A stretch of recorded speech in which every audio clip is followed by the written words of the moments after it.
Braking distance and velocity time graph. We'll learn how to measure the braking distance using velocity time graphs. To do so, let's see the graphs in page 28 of the book. First, a quick reminder on something we learned in chapter 1, that the area under a velocity time graph is equal to the distance traveled by, or the displacement of, the object in a particular time interval. We also discussed in chapter 1 that in case of deceleration or negative acceleration, the graph will be like in figure D. Now, page 27, figure 3.1, we have two graphs, each representing a car, car A and car B, braking from the same velocity. Car A is braking harder than car B and comes to rest in a shorter time. Or we can say that car B travels further. This is shown in the graph because graph A is steeper, that's why it has higher deceleration, and car B is shallower, it has a shallow gradient or slope, which means it has lower deceleration. Here the area under the line is the distance that each car traveled. We notice that both have a triangular shape, and we know that the area of a triangle equals height times base over 2.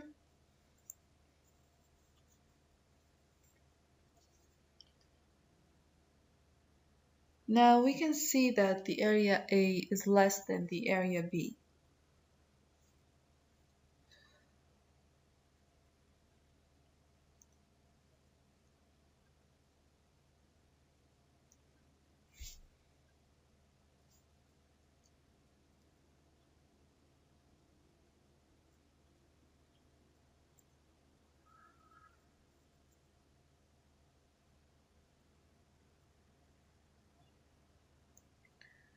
So we can say that the braking distance for car A is less than the braking distance for car B.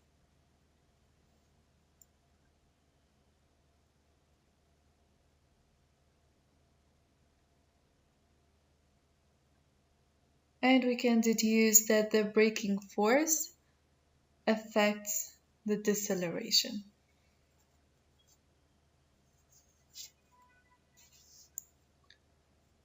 Resulting. Now let's move on to another example. Here we have car C and car D. In this example, the speed v1 of car C is higher than the speed v2 of car D. But we see that they have the same gradient.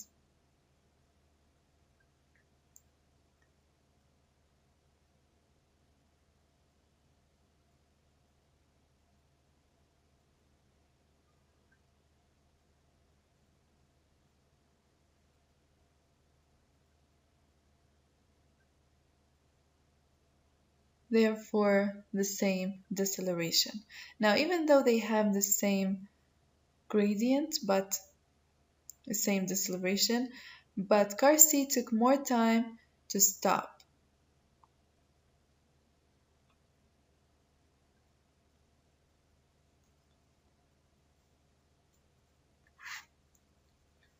Now, to get the braking distance for both cars, we should get the area under the graph. We see here that it's also a triangular shape.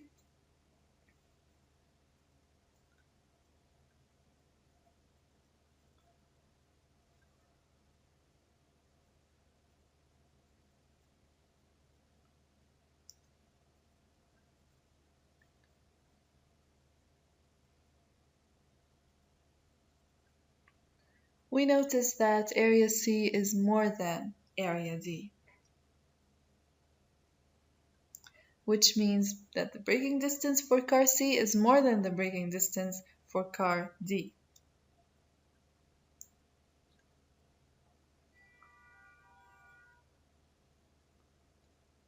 Now, since both have the same braking force, this means that the main factor affecting the braking distance is V1 being larger than V2.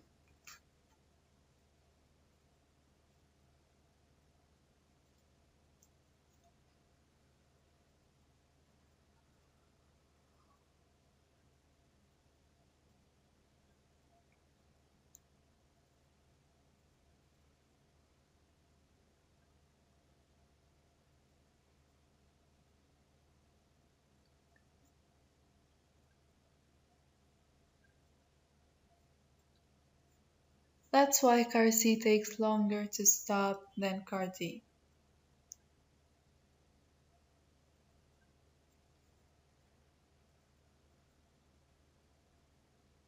So here we can conclude that the velocity at which the vehicle starts to brake